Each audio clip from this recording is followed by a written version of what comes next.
Hello. Thank you all for coming to the tour and talk for Threads of Transformation, works by Krista Dedrick-Lai and Margaux McAllister. My name is Chelsea Luster. I'm the exhibition manager here at Philadelphia's Magic Gardens. I'm going to tell you a little bit about our space, a little bit about the show, and then Margaux and Krista will walk you through the entire thing, stop at different works, tell you more about their practice.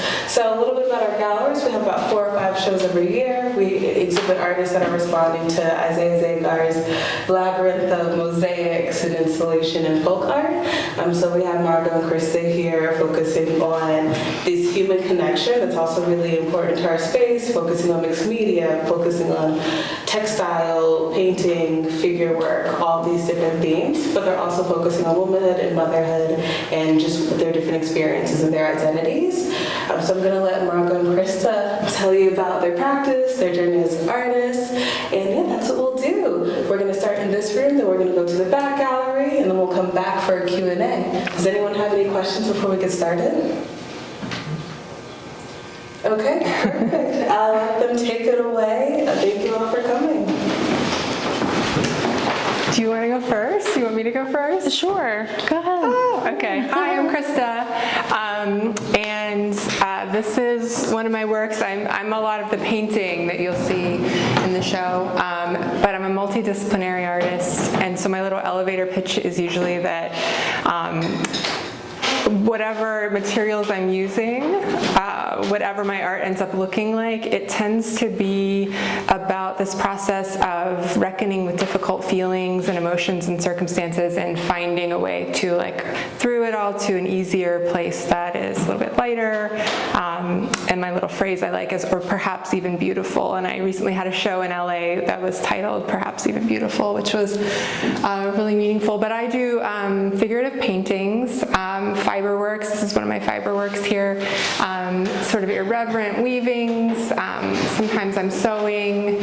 And I also have a practice of collecting little bits of interesting trash with my son from our neighborhood streets and people who give us things, and then recontextualizing those as treasure and finding places within my artwork to kind of caretake those treasures. So that's the elevator pitch. We can talk more as we go through. Hi, I'm Margaux, and I'm also a multidisciplinary artist, and you'll see all of my tufted works. I have tufting and painting and some photography in this show. I, as Krista just said, also explore emotions, identity, motherhood, those types of themes in my work. Do you want me to talk specifically about this one? I can do that. This piece is called Your Past is Always Present, and it's a wearable costume that I made from tufted yarn, and I hand embroidered all the eyes and some other beadwork on there. It's basically a piece very much that fits the idea of transformation, because it is about transformation.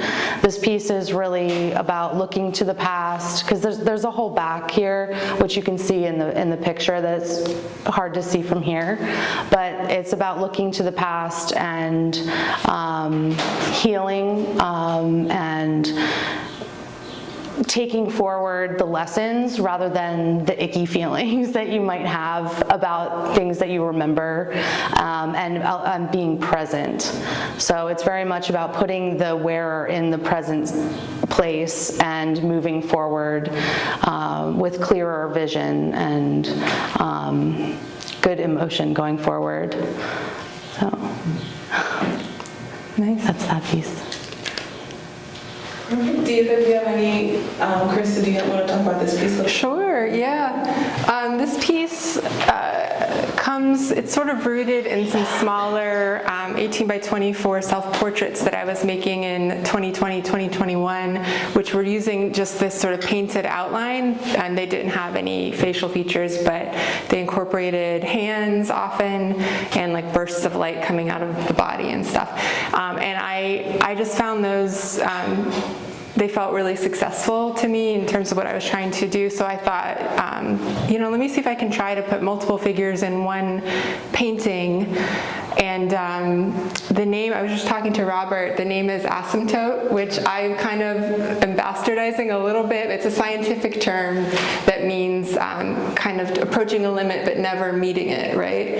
And so that was the only word I could find via Google to really explain what I meant, which was just these are figures that are sort of reaching through each other, reaching towards each other, but not quite. You can see the hands just kind of go through.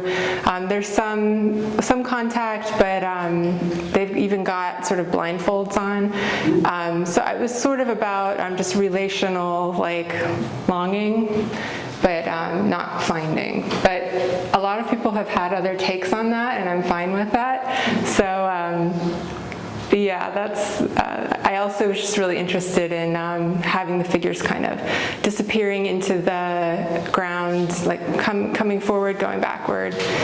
So playing with that and enjoying hands as well, which I love, so yeah. So these first two are mine, and they look really different from each other, but they have the same kind of roots. Which is sort of a kind of a little bit of a creation destruction dance, like a little bit of a dismantling, reassembling. This was created first, this painting, and so we have 3 figures, and I wanted kind of like an eerie environment for them to be in, and I got really sort of obsessed with this idea of pulling down the sky. And I think it's just this idea of a figure, and all my figures so far are female, just doing something really destructive and impossible that would like alter the fabric of reality, and just how do you even depict that? So I was really interested in that. And then in the background we have a figure sort of maybe knitting herself into existence, maybe unraveling herself. She's kind of being knitted into the environment, or she's sort of coming forward, going backward. And then the reclining figure is sort of just relaxed, and she's kind of in this creative act of just sort of giving of her body, maybe to the earth, maybe to us. And they're all around this little fire, but they're not necessarily like interacting with each other. So there's just some different things going on. There's some destruction, some creation, some labor, some relaxing, and so they could be different aspects of self. They could be archetypal, but yeah, so that's that one. And then this is, so I want to let you know there's a pocket in here, and you're welcome to come and like stick your hands in it. And I'm going to pass around some of these treasures that my son and I collect. I brought just like a small amount, because we'll see another pocket piece in the other room. But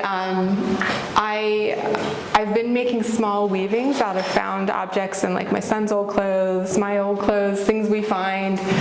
This plastic wrap that artists wrap artwork in, and it's, the carbon footprint's awful, so I just save it all anxiously, and then I try to use it. But we've got sort of some arms reaching around here, so they're kind of like, it's called soft belly, so this is the soft belly. They're kind of like protecting, but there's also like a hug, I feel like, in there. And then you have the curtain that's sort of welcoming you in, which is a motif I use a lot in my paintings as well, as a curtain motif. So yeah, feel free to, as you go by, put something in the pocket, save a few for the other pocket, but that's those 2 pieces. If I can answer questions later or whenever. So the next 3 pieces are mine. This piece was the first one that I did before I obviously did the painting. It's called Rose Morning, and I really am interested in how, just on a different note, the sculpture relationship between the sculpture and the painting.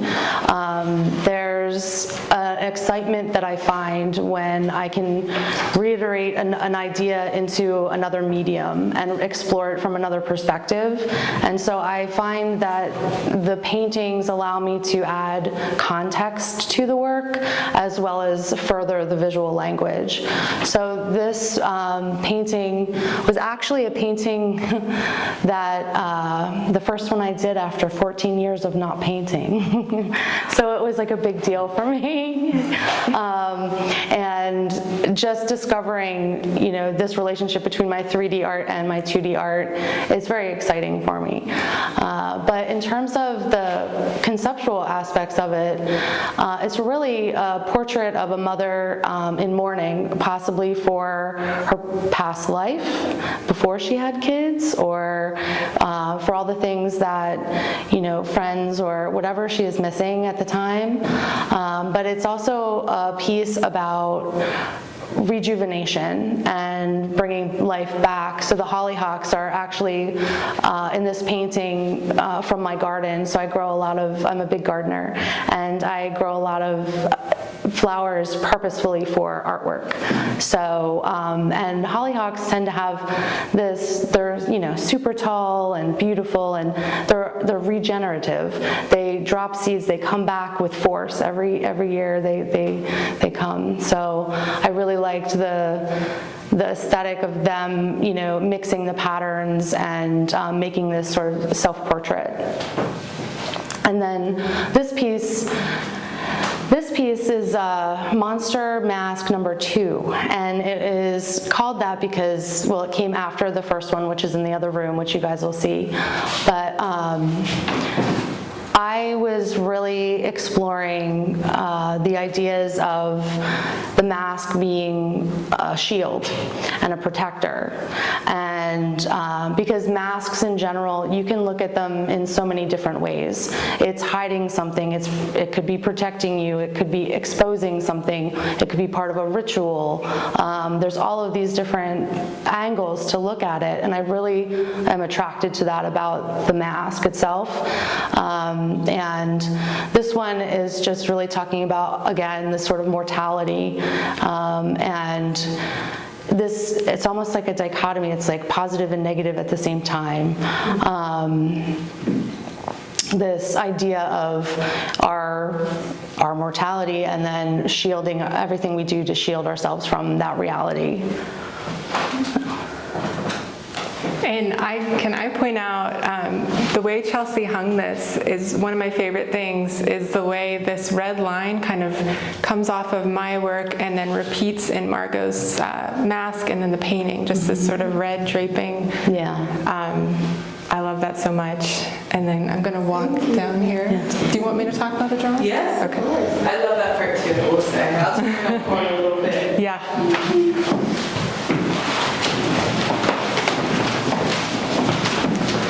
So these are just some marker and pencil drawings I did kind of on the theme of especially these two women doing impossible things. This one woman's kind of like pulling down the power lines as cars are driving through her, and this woman's kind of holding up the sky and the power lines with cars driving through her legs there. And we have a reclining figure being knitted into reality here.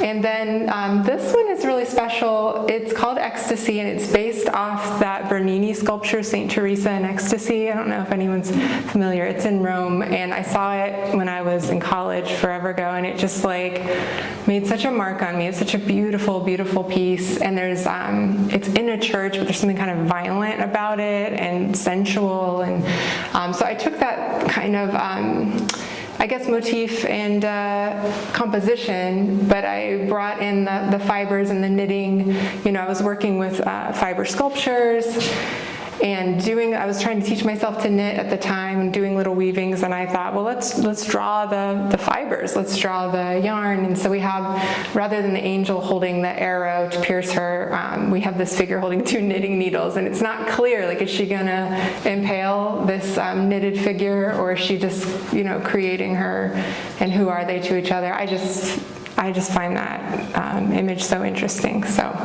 this is the basis for a painting we'll see later. So, There's almost like a circle of action, I feel. From the yellow hand, there's a string that goes through, sort of goes back into the back two figures and comes forward again. So just this idea of a sort of a collaborative group of people kind of doing their best. We've got this threatening sun kind of coming down upon them.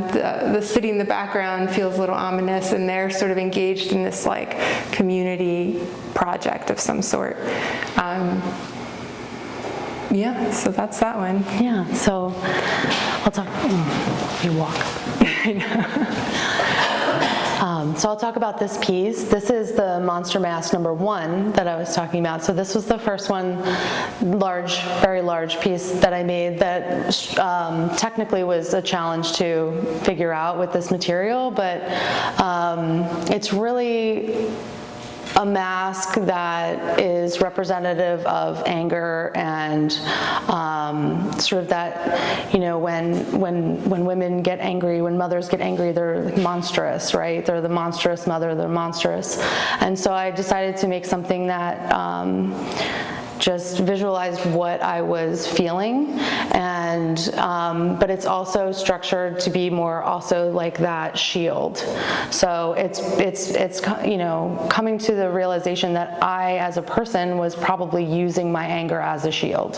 So I often take, my work takes on a therapeutic point of view. It's often investigating issues and circumstances and experiences that I'm obviously going through, because I think that's what art is. It's an interpretation of life, right? So it's going to be evident, and so this can be, this to me is the anger and aggression coming out.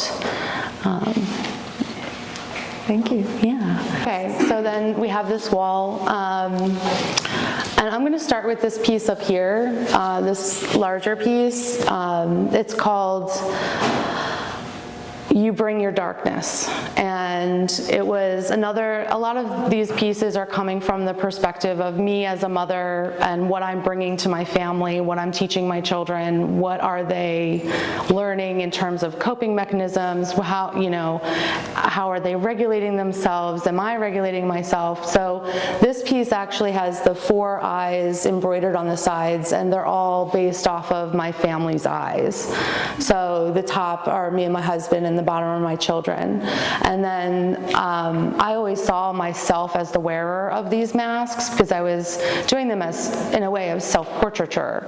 And so I was feeling like I'm bringing, you know, everyone in the family brings their darkness to the family, and that's where we can sort it out. And so that's, and this piece, the design on it is very loosely referencing an actual rug pattern that I had, and a lot of the patterns that I use are sourced from textiles that I collect. So I collect vintage fabrics and all kinds of tablecloths and things. I love going to thrift stores, and that's where I find a lot of inspiration. And so it was also this reference to the domestic space. So with the rug in general, it's a reference to a domestic space, but then transforming that material and you know, allowing it to become something else. These don't feel like rugs to me at this point. And so that's the long version of that piece. The other ones are really exploring different states of being again. I'll focus on this one up here. This guy, this is the last like monster mask that I made. So this is monster mask number 3. And it was really I was trying to talk about the anger again, but the anger that leads directly into sadness. So there's no emotional sort of break in between the two. They become the same thing. So the tears end up being the angry eyes, and I've added some beadwork in there that is part of this piece here, and you'll see it in the piece in the other room. They are vintage pieces that I find. I like to use found objects in a different way in my work, where it's not obviously an assemblage, but they seem to fit and work aesthetically or conceptually into the piece. So that's. I enjoyed hearing all that. That was great. And so my pieces are the two in the middle, and they are both inspired by these little drawings I've been doing for a few years of people tending fires. I've just been really interested in this. I call them fire tenders, these just little sketches I do. And I think where they're coming from is sort of a way of connecting with like people throughout human history who have kept the fires going, whether that's like the actual fire that like cooks the food and keeps the animals away, or keeps you warm, if it's the fire that your community gathers around, or is it the fire of forbidden knowledge, of wisdom, of creativity, throughout time. Different things have been outlawed at different times and for different people, and just this idea of kind of passing down that spark. Now we're seeing all these book bans, so it's there's ways these things still get conveyed and passed down, and so just trying to kind of stay in touch with that lineage of the creators and the people who were branded as witches, or the others, those who were othered for a variety of different reasons. I've just been thinking about that a lot. So at the top we have, it's called Fire into Gold, and the fire is actually kind of turning into these ribbons of light, which was really fun to do. I was so excited when I got that solution. And then down below, the ribbons are just painted kind of strands of energy, and this person's almost like, it becomes almost like a window they're peering through, maybe like a window into the future, a window into the past. It could be either. So, and again, curtain motif is there. Yeah. All right. Should we go around or in? Did we talk about the bottom two? Oh, I just briefly said that they were part of the series I did in the very beginning when I first started tufting, and they were really just exploring the materials and different ways to evoke a being or a different place in the self. So, can everybody? Okay. Margaux, how long ago was it that you made those first ones? 2 years. 2 years. Yeah. And then the big ones are like this past year? Mm-hmm. Current, ongoing? Yeah. So I'm going to start over here, I think. I feel like I'm in the way. This piece is called All the Things at Once, and it's very much, again, this relationship between the fiber sculpture and the two-dimensional image. This is a self-portrait of me in the mask, and the mask is really talking about, has these different eyes embroidered inside, and it's talking about when you're overwhelmed and everything is happening at once, and you have a flood almost of identities kind of clashing in yourself at once. And I just really wanted to find a sense of peace in that. So I created this mask, and then I feel like the image that I created, this photograph, has a stillness to it that the mask really needed to ground it. It's almost like a grounding of it. And then this piece here is called Faux Flowers, and this mask is really talking about the action of everybody's talking about masking these days, and but it's a real thing that I was finding, specifically coming again from being a mother and my experience as a mother. the difficulty I was having in being this sunshiny, wonderful, happy person all the time for my children, and feeling like that's what I needed, and I needed to put that mask on every day and sort of shield them from my struggles or my emotion. And in doing that, I realized, I really want them to see all the scope of things. And so, but there are still times when you are put in that position where you have to put on a smiling face. And so my smiling face is this mask.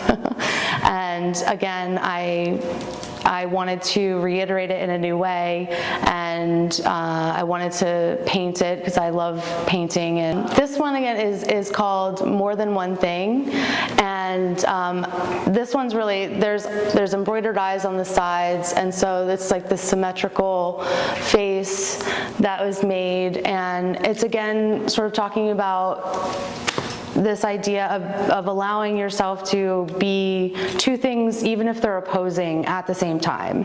Because two truths, opposing truths can exist at the same time. So it's a lesson for myself to learn that if I can let that happen, that there can be some peace. And then that's the portrait that I created from that mask. So I'm going to talk about these pieces on the wall here, these two costumes. They're made from latch hook, so they're all done by hand. Each individual piece of yarn I put on by hand, and created these rug suits, and I call them mommy monsters. So they are, these I made like 3 years ago, and they are representative of the mommy monster that I was becoming with my children, and I was not able to regulate myself in the way that I was satisfied, and I was, going through having young children, going through all of that learning and relearning about myself and reparenting, and I really wanted to create something that I could wear, that I could put on physically, that transformed me into this monster that I was feeling. It was a way, again, another sort of therapeutic way to explore that and come to terms with it. And then there's another mask up here and another photograph. This piece is called My Mask is Your Mask, and it's a double mask that I made so that my daughter could be in the bottom part and I am at the top, and that's what the photograph is. And it's just another exploration of what am I passing on to my children, what have I gotten from my parents, and sort of this generational cycles of things that get passed down in families. I'm interested in familial relationships and how all of these things play into our identities and makes us who we are, and then we in turn can have the ability to say, that's not how I want to be, and have that choice. And that sort of brings me to these birds, which this piece is called You Take All of Me. Oh, I think I have it backwards actually. I give you all of me, you take all of me. So this is a reflection on being a mother with young children, and again, looking at this, at first you might think that it's like they're making a nest or something, something nice, and then you kind of realize that this one is actually eating this one, and this is, in my view, this is a mother-daughter relationship. And this was definitely a lesson in boundaries, and the birds really represent this freedom. So it's that freedom of choice that I was just talking about. This idea that you can be free and yet bound at the same time. And then the painting. So this is a painting of my daughter in the mask that's around the corner there, Monster Mask 1. And again, it's talking about what am I leaving for her to pick up and try on? So she's sort of like in her closet with all of her stuff and trying on this mask, and it happens to be the mask that is the anger, the monster, and am I passing these coping mechanisms on to her? So this is a reflection on our relationship. So these two were created at the same time. I think of them like sisters, and they both started from one failed painting that like I liked, but I just never could get it to the place where it was finished. And I was just talking to the woman who had to leave early. She saw a show I had a little over a year ago where I created pockets for all these little treasures, and I hung them on a wall, sort of salon style, and people could interact with them, and they could like go through the pockets, sort of see what's in there, rearrange or just redistribute throughout the room. People were bringing their own things to sort of offer to the pockets. And I am a painter, sort of by training, I guess, and I really wanted to bring the pockets into a painting and, sort of see what that would be like. And the original painting had this composition of two figures kind of cradling a child. And by the time I started working on this, my son had gotten older, and I wasn't wanting to be so dedicated to this infant shape that still kind of ended up in there. But you can still sort of see it in this one. But I have this pocket that I wove into the painting, and it took a lot to figure out how to get the painting to bear the weight of the pocket. But it's sort of it's almost like a uterine space or like a kangaroo pouch, but it's also the arms holding. And with the treasures, I think of them so much as being symbolic of like our children's hopes and dreams and their trust in us, their trust that the world is not a bad place. There's some really bittersweet things we reckon with as parents. I think before I became a parent, I didn't really have any idea the amount of pressure to like make everything perfectly safe for your child, and then how little control you actually have over everything being safe for your child. And just that is a heavy burden to carry. So, and we also bring our own baggage. Yes. That we're trying to be the cycle breakers, which is I think why you and I understand each other so much. But I have this pocket. There's sort of a rising tide. There's almost like a stained glass motif that kind of crept in, which I really love. And it's a place to put, so I'm going to jingle jangle, I'm sorry, just really quick. I'm going to put some things in here, and then I'll invite you all to do that later. And so usually there's something living in here at any given time that people can interact with in my studio. But as I was making these, I was sort of cutting pieces out of one, putting into the next. I cut apart a shirt, I put some in there, I put some in here.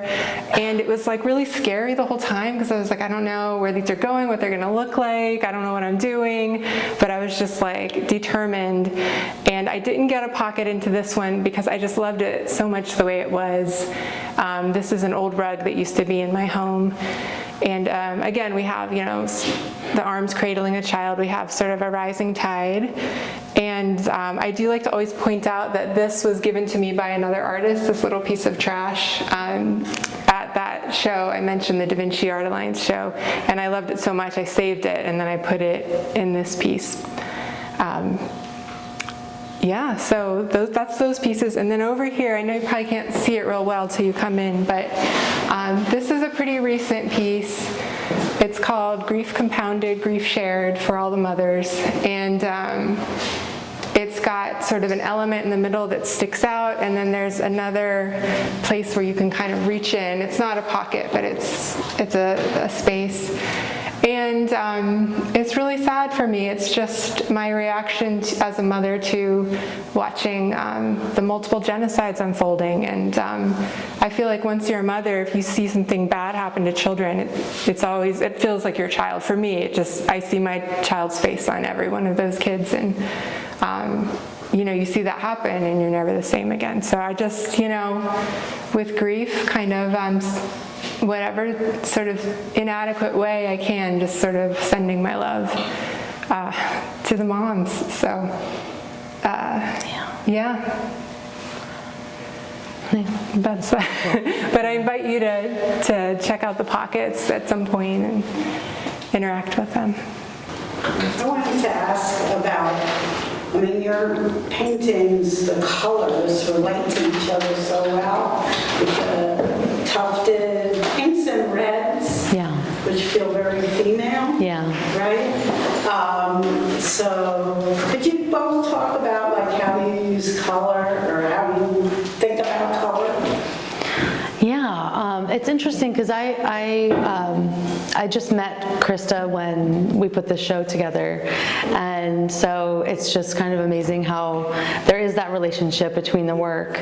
And for me, color is extremely important. I think color has so much power and association, and we all kind of have a general universal association with color, but then we have personal interactions and relationships to it. And I think that for me, I try to find the right color to express that exact thing that I'm trying to get to. So it is, I'm not sure how to, I don't sit down and that's not true. I will have an idea for a piece, and sometimes it starts with color and sometimes it doesn't. So if it doesn't, I tend to go into my studio and look at all of the color. I have all this yarn, right? So it's all set up in my studio, and I can go and I kind of get a feeling. I go off of intuition and instinct about it, and when it comes to design, aesthetics, what is meaningful to me. And so I really do pay attention to color in a specific way. I would say, if I take a look at that painting right there, the Rose Morning, the color, I'm definitely saying something. There's the warmth, and then there's this very cooling mask.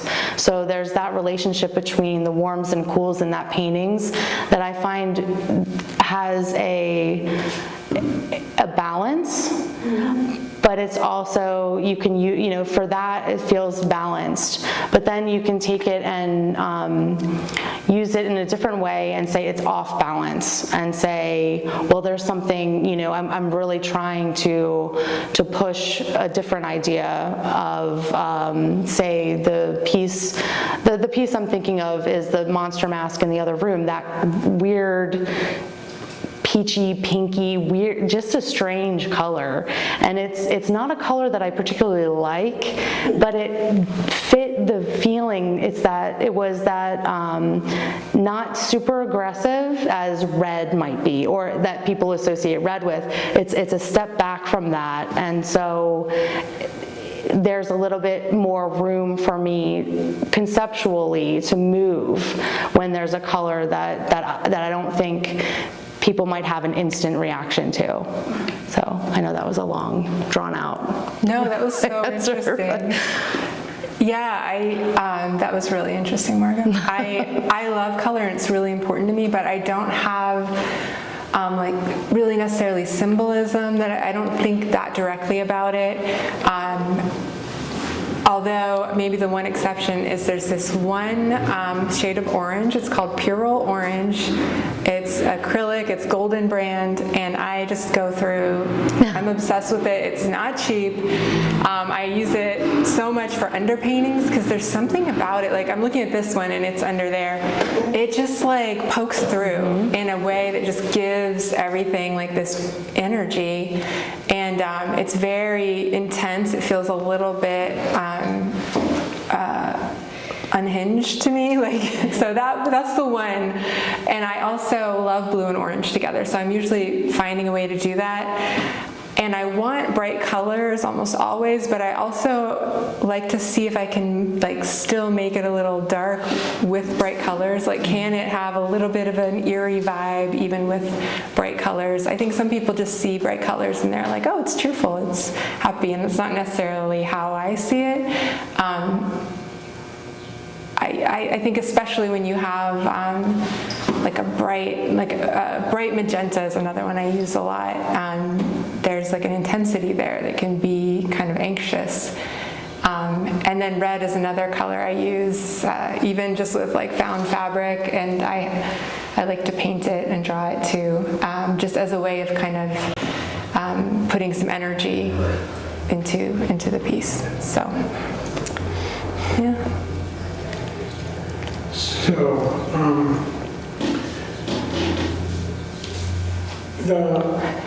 all of the things, I mean, masks and almost everything that you do have they remind me all of totems or some kind of thing that goes way back, right? Because of the shapes and also because they're wearable. And you talked a little bit about masks, but they're also very ceremonial and dealing with things that are at another level than interpersonal relationships and healing and pain and confusion and so forth. And the eyes, sort of, which are omnipresent in your stuff, seem to point along with that stuff to something looking down or something that's above our human life. How do you feel? Yeah, so you're touching on to like the almost spiritual aspect of my work. Yeah. And I think that it's because it's something that I'm actively, constantly exploring. I don't have an answer. It's in my work, definitely, because I am thinking about it. I think that it's in my journey, so it's evident in the work, and I don't have a particular eye in the sky that I associate with, but I am exploring what is it that I believe, what is the self, what is our purpose here, how do we relate, all of those things. So you did touch right on to something. So brilliant with your parents. Thank you. Because Krista's work with the knitter, it's like always sitting back. Almost you have to wait until to see it, because sometimes it's the knitter is not obvious. The knitter is the maker or the hidden force. I mean, I've always thought your work. I mean, I've seen Krista's work a lot, and I've always thought it to be quite us humans in this landscape that's trying to explain our position in a spiritual sense. The fact that the other part, the formal parts are so linked, it's an amazing creation. That wasn't a question. More a comment. Thank you. It's one of my favorite pairings I've ever done in my career. I've known Krista for years and years, and I knew Margaux. They were both in the Under 1,000 show that we had last winter, and I saw both of their work together in the space, and I knew that I had to have them together at the same time in this show, and it ended up being bigger and better than I could have ever pictured, and made this space feel so spiritual and so otherworldly. So I'm eternally grateful to the both of you. Likewise. And I appreciate that comment too, because they're so connected. And if I may, I have a question too. Yeah, of course. Going from that, one thing that really stood out to me that led to this pairing was also both of you being trained painters and also on this journey of exploring textile pretty much at the same time, because you both have been working in textile for like 2 to 3 years, right? Maybe a little less for me, maybe about 2. Yeah, for me with the tufting, it's been about 2 years, and then I've always done fiber arts though. So that's something that I sort of did on the side for myself. And then I was trained in working in painting, and yeah. Could you both just talk a little bit about what that journey's been like? Because you both have such a beautiful balance in your work of exploring both of them in the paintings, but also, you know, physically with the material. So could you both just speak to that a bit? Yeah, I'll jump in. Yeah. Like I said, I am I went to school for painting and graduate school for oil painting, and but ever since I was young, I taught myself how to sew. My mom taught me how to knit and crochet and all those things, and I really liked the monotonous motion. I could get into a trance if I was crocheting, and I kind of kept that art. That was my sort of safety, where I went when the paintings were getting, you know, things were getting too overwhelming and I wasn't sure what I was doing. I always needed to be making something with my hands, and those skills that I learned when I was young carried through, and I've decided, when I was in college, it was very difficult for me to decide my major, if I was going to be a fibers major or if I was going to be a painter. And I ended up going the painting route because I did hold the fibers to be so personal. I know that it's like, well, artwork is personal. It just is. And as I've gotten older, everything is sort of integrating, and I'm allowing these parts of myself to come out into my work and to be more vulnerable and to talk more about what the work is really about, which is, you know, this self-discovery, this life experience. So I think with the materials, I started using the rug tufting machine about 2 years ago. I taught myself how to use that. On a whim, a friend was like, you know, you should try this. Because I was doing a lot of hand embroidery at the time, and I thought, you know, I'm going to just try it because I hate weaving. I love your weaving, but I don't like to use a loom and the whole thing. And it was a way for me to make a textile, like kind of fast, which was very exciting, because I could get the ideas out much quicker with this tool that I had. So I started exploring it, and now I've gotten to the point where I'm painting again and bridging them. So.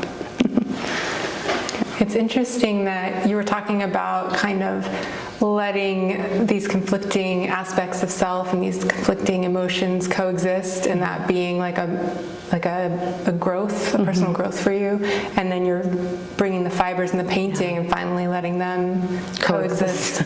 Does the time frame match up for that, or is that just part of the journey? It actually does, which is interesting, and it's just sort of proves to me that you know, the work is a self-reflection. You know, it goes back and forth, and then it's a reflection out into the world, because then you turn it around and show everybody and have a show, and you know, and then let people see what they bring to it. So yes, I think it does correlate. The timing, yeah, I can see that. So bringing fibers and painting together, I got so lost in what she was saying. No, it's great. So I think, I can't remember the exact like impetus, but there's two sparks that kind of triggered me to to move from painting into some fibers work. And one is the treasure collecting, because I was doing that with my son for a while. And at first I would just be like, oh, don't touch that, you know, it's city dirt. City dirt's not good dirt, you know. And then I just I was getting, I guess, you know, this would have been maybe 2022 or so. You know, it's just hard. It feels like the world just gets darker every day. So I was just trying to kind of grapple with my son's future and all of that. And I started to really carve out space in our lives for the practice of treasure collecting and letting it be a thing. And I just kept thinking, I need a place to like honor these treasures and really like show how special they are to me.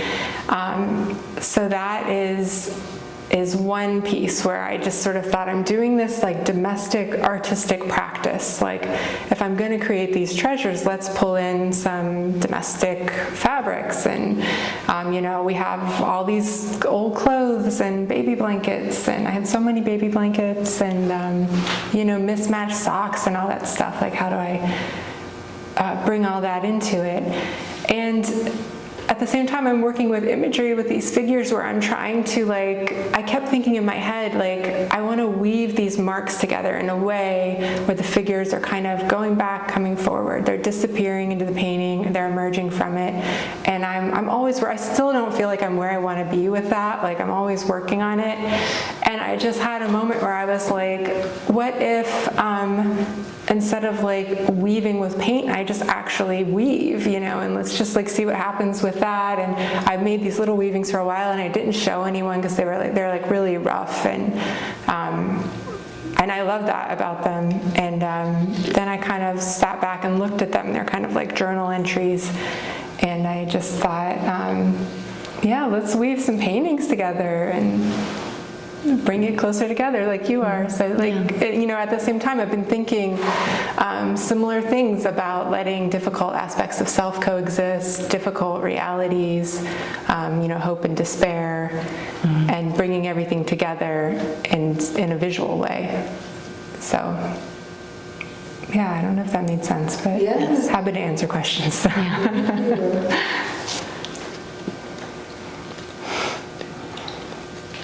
I have one for you.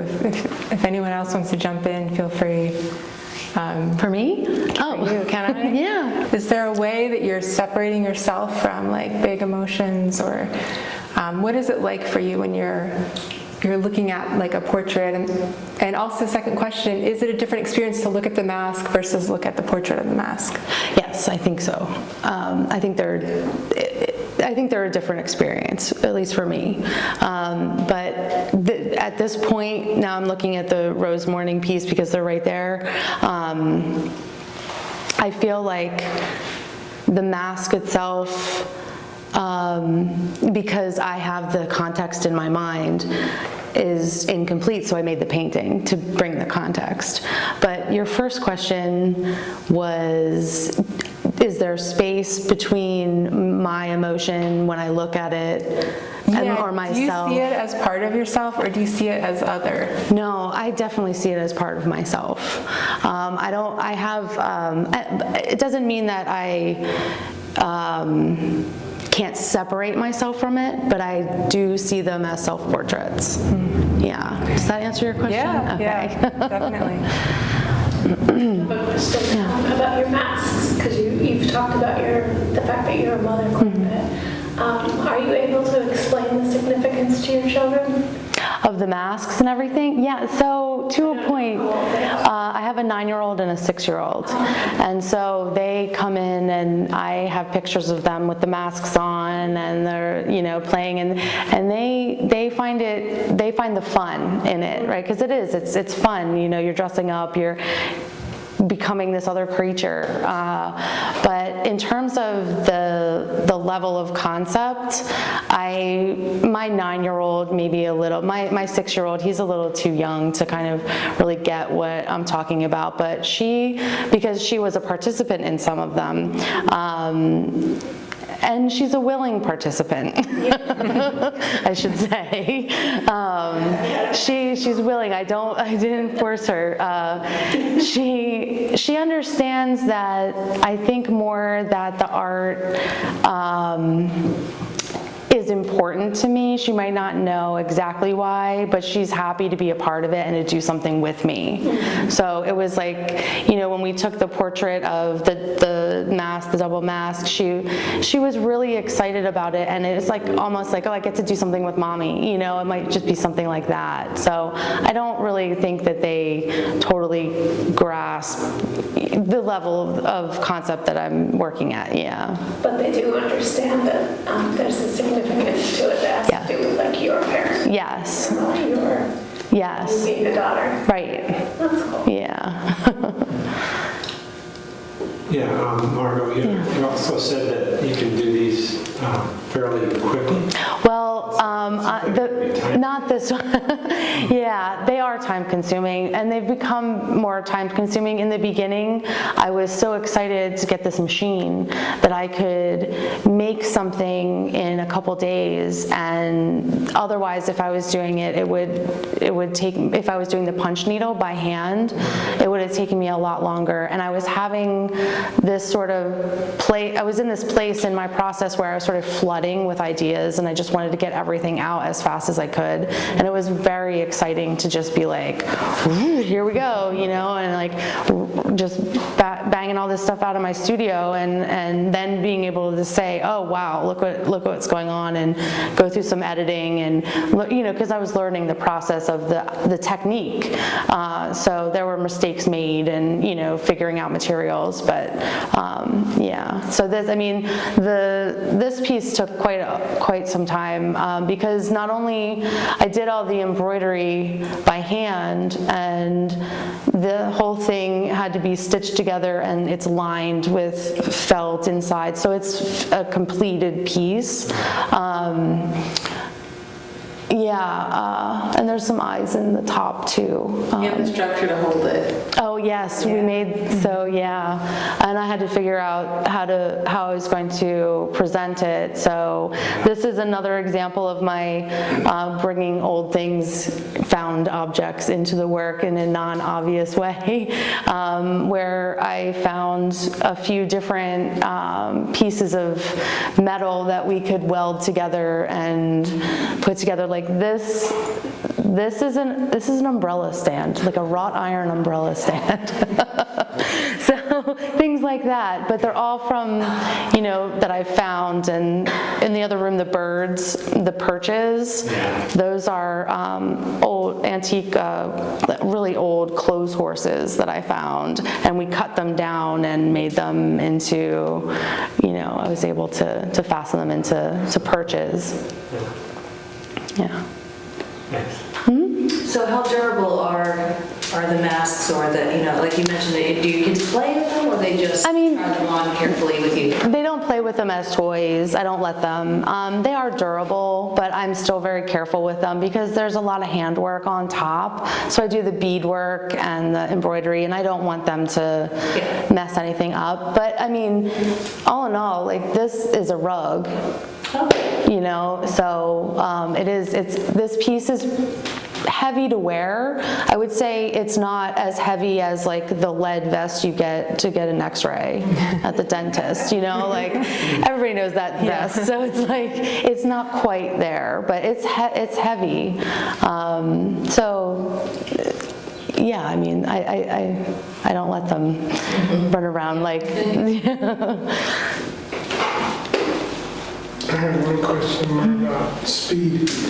So, because of the nature of the materials for the tufted things, it's like, you must have a plan prior. Yes. Because you just can't go reacting to the material while you're doing this, because it's right. destroy. Yeah. So you have that distance between the idea and the actual making, so you're executing as opposed to like being in the center of it, which I'm pretty sure you are much more that way. But then I looked at the birds, right, and they seem a lot faster. They took quite a while. Do you mean just speed in terms of how to put it together, or the way the red is draped between them? They're not as decorated in the same level. So it's like, I wondered if there was a difference in feel when you made those, or was it the same planned out?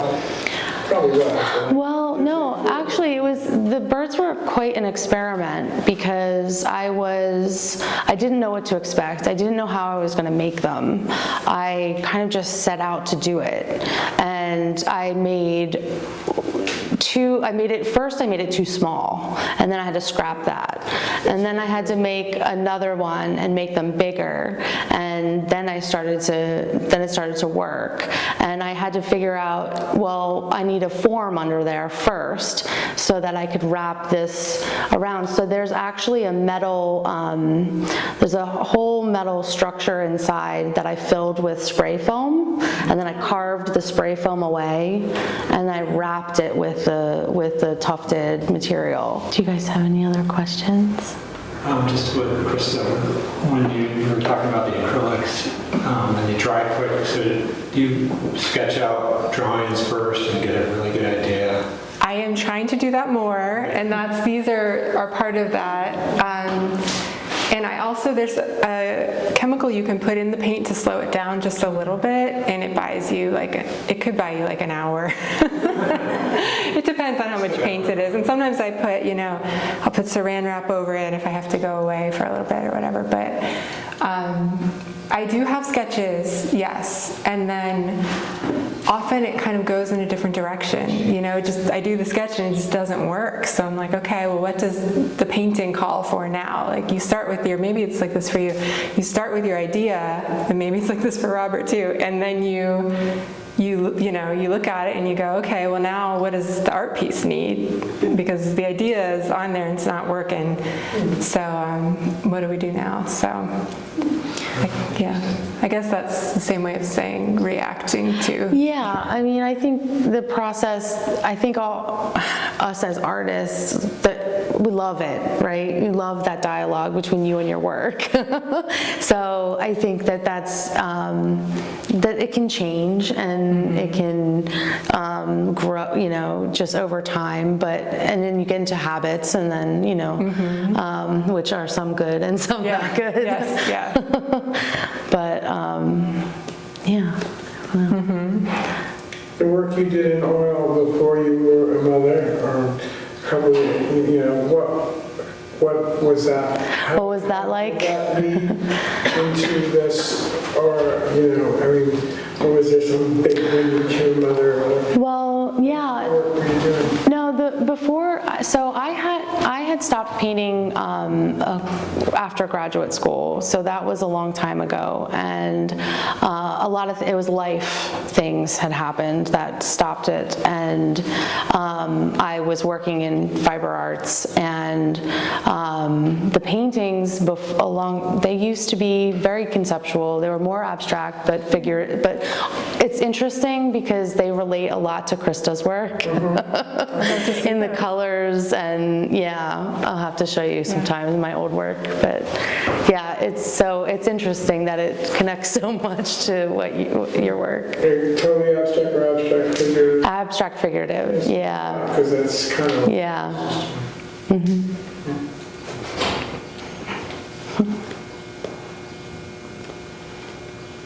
Are there any other questions? All right. Thank you both so much. Thank you.